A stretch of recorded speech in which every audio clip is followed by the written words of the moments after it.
നമസ്കാരം, മെട്രോ മാറ്റിനി ന്യൂസിലേക്ക് സ്വാഗതം. റിപ്പോർട്ടർ ചാനലിന്റെ സ്റ്റിംഗ് ഓപ്പറേഷനിൽ ദിലീപിനെതിരായ പൾസർ സുനിയുടെ ആരോപണങ്ങൾ വളരെ ഞെട്ടലോടെയാണ് കേരളം കേട്ടത്. തനിക്ക് 1.5 കോടിയുടെ കൊട്ടേഷനാണ് നടി ആക്രമിക്കാൻ തന്നതെന്നും ഇതിൽ പകുതിയോളം പണം തനിക്ക് ലഭിച്ചു എന്നുമാണ് സുനി പറഞ്ഞത്. മറ്റു പല ഗുരുതര ആരോപണങ്ങളും സുനി ഉയർത്തിയിട്ടുണ്ട്. എന്നാൽ ഇപ്പോൾ എന്തിനാണ് സുനി ഇത്തരത്തിൽ വെളിപ്പെടുത്തൽ നടത്തിയത് എന്ന ചോദ്യമാണ് പലരും ഉയർത്തിയത്. ഈ വേളയിൽ പൾസർ സുനിയുടെ ആരോപണങ്ങളോട് പ്രതികരിച്ച് രംഗത്തെത്തിയിരിക്കുകയാണ് രാഹുൽ ഈശ്വർ. ഇപ്പോഴത്തെ വെളിപ്പെടുത്തൽ യാതൊരു ചലനവും കേസിൽ ഉണ്ടാക്കാൻ പോകുന്നില്ലെന്നും വിധി വരാനിരിക്കെ ദിലീപിനെ കൊടുക്കാനുള്ള പൾസർ സുനിയുടെ നാടകമാണ് ഇതെന്നുമാണ് രാഹുൽ ഈശ്വർ പറയുന്നത്. കേസിൽ ദിലീപിനെതിരെ കടുകുമണിയോളം പോലും തെളിവില്ലെന്നിരിക്കെ ദിലീപിനെ എതിർക്കുന്നവരും പൾസർ സുനിയും ചേർന്ന് ഒരു നാടകം കളിക്കുകയാണെന്ന് ആളുകൾ തെറ്റിദ്ധരിച്ചാൽ കുറ്റം പറയാൻ സാധിക്കില്ല എന്നും രാഹുൽ ഈശ്വർ പറയുന്നു. ഈ വേളയിൽ പൾസർ സുനിയുടെ ആരോപണങ്ങളോട് പ്രതികരിച്ച് രംഗത്തെത്തിയിരിക്കുകയാണ് രാഹുൽ ഈശ്വർ.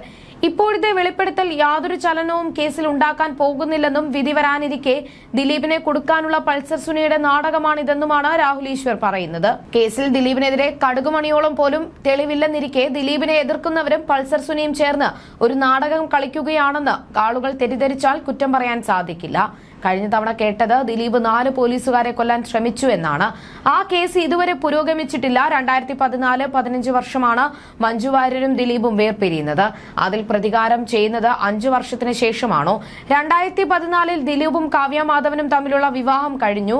2018 മഹാലക്ഷ്മി ഉണ്ടായി. ഇതൊക്കെ കഴിഞ്ഞ് പുതിയ ജീവിതത്തിലേക്ക് കടന്നപ്പോഴാണ് ദിലീപ് അതിജീവിതയോട് പ്രതികാരം ചെയ്തത് എന്നാണോ മനസ്സിലാക്കേണ്ടത്? 80 ലക്ഷം രൂപ ദിലീപ് തനിക്ക് നൽകിയെന്നാണ് പൾസർ സുനി പറയുന്നത്. അത് കണ്ടെടുക്കാതെയോ അതിനെക്കുറിച്ച് അന്വേഷിക്കാതെയോ എങ്ങനെയാണ് ഇതൊക്കെ പറയുന്നത്? 1 രൂപയെങ്കിലും കൊടുത്തു എന്ന് തെളിയിക്കട്ടെ.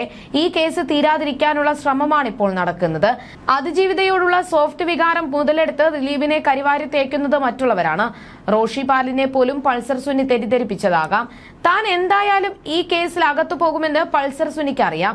അപ്പോൾ ദിലീപിനെയും കൂടി എങ്ങനെയെങ്കിലും അകത്താക്കാൻ കേസ് ഡയലൂട്ട് ചെയ്യുകയാണെന്ന് ധരിച്ചൂടെ?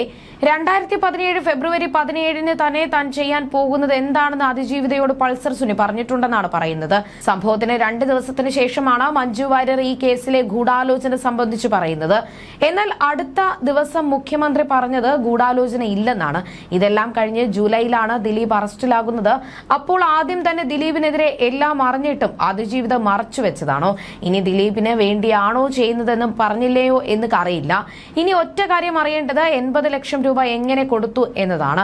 എവിടെ വെച്ച് ആര് കൊടുത്തു, എങ്ങനെ കൊടുത്തു എന്നൊക്കെ അറിയണം. 1 രൂപയെങ്കിലും കൊടുത്തു എന്ന് തെളിയിക്കാനായാൽ കേസ് മാറിയെന്നും രാഹുൽ ഈശ്വർ പറഞ്ഞു. വെളിപ്പെടുത്തലിനിടെ രാഹുൽ ഈശ്വറിനെതിരെയും സുനി രംഗത്തെത്തിയിരുന്നു. അയാളെ താൻ നോക്കി വെച്ചിട്ടുണ്ടെന്നായിരുന്നു സുനി പറഞ്ഞത്. ഇത് സംബന്ധിച്ചുള്ള ചോദ്യത്തിന് പരിഹാസത്തോടെയായിരുന്നു രാഹുലിന്റെ മറുപടി.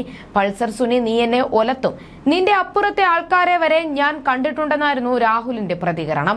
ചാരക്കേസ് പോലെ പോലീസ് ദിലീപിനെതിരെ പൾസർ സുനിക്കൊപ്പം എന്ന് പറയുന്ന ഫോട്ടോ അടക്കം വ്യാജ തെളിവുകൾ ഉണ്ടാക്കിയെന്നാണ് രാഹുൽ ഈശ്വർ പറയുന്നത്.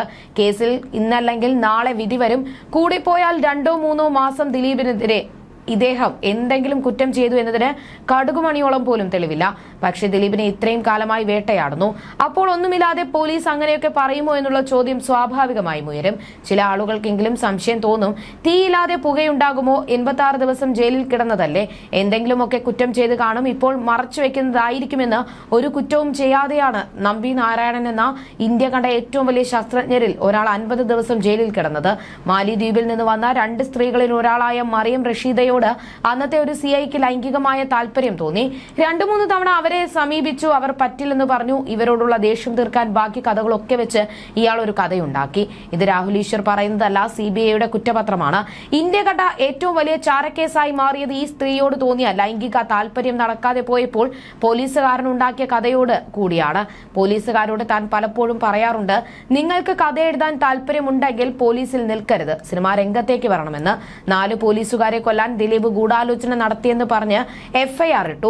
എന്തേ ഇപ്പോൾ അത് അന്വേഷിക്കണ്ടേ? ആ കേസിൽ എന്തെങ്കിലും വിവരങ്ങൾ വന്നത് കണ്ടിട്ടുണ്ടോ? 86 ദിവസം എന്തിനാണ് ദിലീപ് ജയിലിൽ കിടന്നത്? പുള്ളിക്ക് ഈ കേസുമായി യാതൊരു ബന്ധവുമില്ല. ദിലീപിന്റെ കേസ് നീണ്ടുപോകുന്നത് നമ്മുടെ പോലീസ് സംവിധാനത്തിന്റെ പ്രശ്നം കാരണമാണ്. റൺ ബേബി റൺ എന്ന സിനിമയിലേതുപോലെയാണ് സംഭവിക്കുന്നത്. കോടതിയിൽ തെളിവുണ്ടത്രേ. ദിലീപ് പൾസർ സുനിയെ കണ്ടിട്ടുണ്ടത്രേ. ഞങ്ങൾക്ക് അന്വേഷിക്കണം എന്നൊക്കെ പോലീസ് പറയും. അപ്പോൾ അന്വേഷിക്കരുതെന്ന് കോടതിക്ക് പറയാൻ സാധിക്കുമോ? 2 ആഴ്ച കഴിഞ്ഞ് വരൂ എന്ന് കോടതി പറയും. വരുമ്പോൾ പോലീസ് പറയും അന്വേഷിച്ചു കൊണ്ടിരിക്കുകയാണെന്ന്.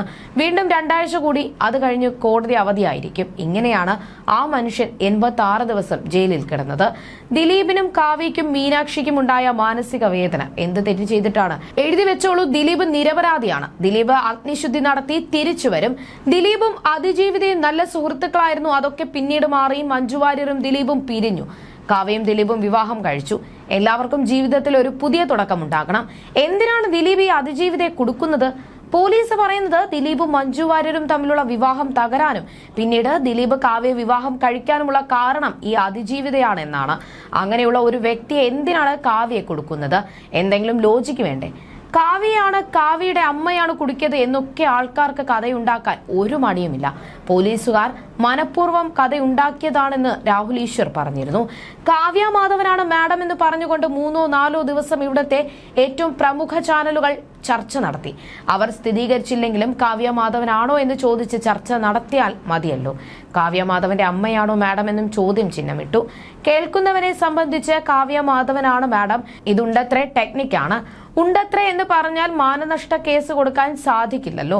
കാവ്യ മാധവൻ ഉണ്ടത്രേ എന്ന് പറഞ്ഞതിന് കേസ് കൊടുത്താലും ഞങ്ങൾ അങ്ങനെ പറഞ്ഞില്ലെന്ന് മാധ്യമങ്ങൾക്ക് പറയാം. കാവ്യ മാധവനാണ് മാഡം, കാവ്യ മാധവന്റെ അമ്മയാണ് മാഡം എന്നതും പോയിട്ട് വേങ്ങരയിലെ മുസ്ലിം ലീഗ് നേതാവിന് 50 ലക്ഷം കൊടുക്കാൻ പോയി, ഗോൾസിനുമായി ബന്ധം, ദാവൂദ് ഇബ്രാഹിമുമായി ബന്ധം എന്നൊക്കെ പറഞ്ഞു. അതൊക്കെ ഇപ്പോൾ എവിടെ പോയെന്നും ഇദ്ദേഹം ചോദിക്കുന്നു. 1-2 ടോക്സ് എന്ന യൂട്യൂബ് ചാനലിന് അനുവദിച്ച പ്രത്യേക അഭിമുഖത്തിൽ സംസാരിക്കുകയായിരുന്നു അദ്ദേഹം. കുറെ ഓഡിയോകൾ പുറത്തു വന്നല്ലോ, എല്ലാം ഞാൻ കേട്ടു. അവിടെയും ഇവിടെയും കട്ട് ചെയ്ത വീഡിയോയിൽ പിന്നെ എന്താണ് ഉണ്ടാകുക? അതൊക്കെ ദിലീപിന്റെ തന്നെ ഓഡിയോ ആയാൽ എന്താണ് പ്രശ്നം? ആ പറയുന്നതിൽ എന്തെങ്കിലും അർത്ഥം വേണ്ടേ? ഇവനെയൊക്കെ കൊണ്ട് സഹി കെട്ടു എന്ന് പറഞ്ഞാൽ അതിന്റെ അർത്ഥം ദിലീപ് കൊല്ലാൻ ശ്രമിച്ചു എന്നാണോ? ബാലചന്ദ്രകുമാർ ദിലീപിനെതിരെ കൊടുത്ത ഓഡിയോ ക്ലിപ്പിന്റെ ദൈർഘ്യം 40 സെക്കൻഡാണ്. എന്നാൽ ദിലീപ് ബാലചന്ദ്രകുമാറിന്റെ ക്ലിപ്പ് കൊടുത്തു, അതിന്റെ ദൈർഘ്യം 2 മിനിറ്റും 40 സെക്കൻഡും എന്ന് പറഞ്ഞാൽ ഫുൾ കൊടുത്തു. ബാലചന്ദ്രകുമാർ ചെയ്തത് അദ്ദേഹത്തിന് വേണ്ടത് കട്ട് ചെയ്തെടുത്തു പുറത്തുവിട്ട് ഒരു നെഗറ്റീവ് ഉണ്ടാക്കുകയാണ് ചെയ്തത്. വളരെ വിദഗ്ധമായി ദിലീപിനെ കരിവാരി തേക്കാൻ ശ്രമിച്ചു. ഈ കേസിലെ അതിജീവിതയോട് എനിക്ക് വലിയ ബഹുമാനമാണെന്നാൽ അവർ ഓർക്കേണ്ടത് ദിലീപ് കാരണം സിനിമയിൽ ഏറ്റവും മികച്ച റോള് കിട്ടിയ വ്യക്തിയാണ് ഞാനെന്നാണ്. നിർഭാഗ്യവശാൽ അവർക്ക് ഇടയിൽ ഒരു വിടവുണ്ടായി. അതിനെ ചില ആളുകൾ ദുരുപയോഗം ചെയ്ത് ദിലീപിനെതിരെ തന്നെ തിരിച്ചതാണോ എന്ന് ആ കലാകാരി കൂടി ചിന്തിക്കുന്നത് നന്നായിരിക്കുമെന്നും രാഹുൽ ഈശ്വർ പറഞ്ഞിരുന്നു.